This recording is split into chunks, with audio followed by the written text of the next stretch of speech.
So we're working our understanding of butterfly guard from understanding that we have seated guard, we have supine guard, and now we have butterfly guard, which we've been working a lot on, which is the guard where we have the majority coming from grip fighting.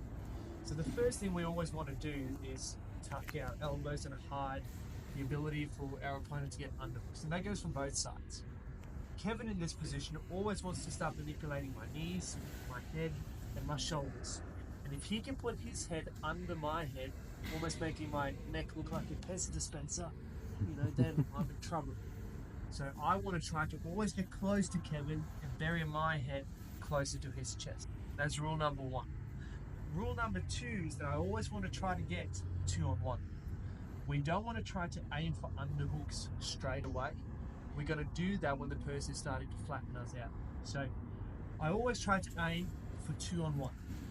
When I get 2-on-1, it can happen in many different ways, and it doesn't really matter how you do it. You can get the 2-on-1, scoot yourself close, your head stays really close to their chest, and I'm going to bring him with me and set him up and over so both of his arms end up on the ground.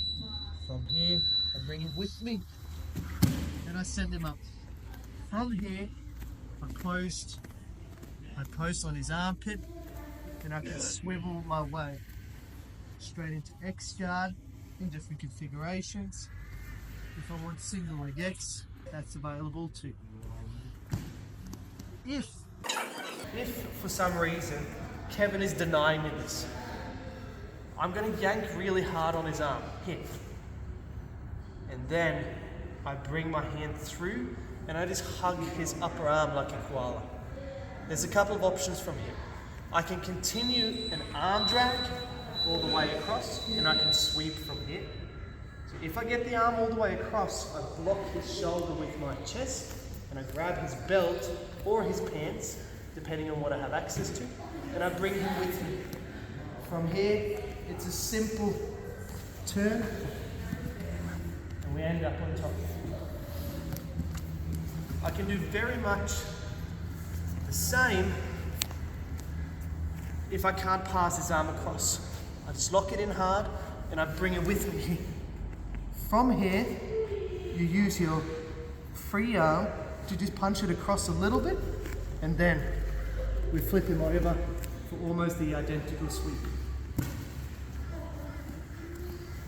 Should our 2-on-1 not work, we're starting to fight the head. And this is where we go into our sumigaeshi, which we've done before, where I want to have an inside position and I want to push his head outside of his elbow, making sure that I force him into a forward roll. And then I'm going to use my bottom leg here. This is a very important detail. I use my bottom leg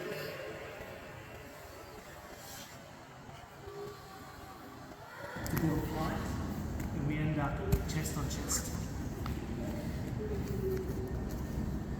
Should we fail to do our sumigaeshi, because he brings his hand on the inside of my hand, and this continues to happen all the time, I go back to my 2-on-1 options.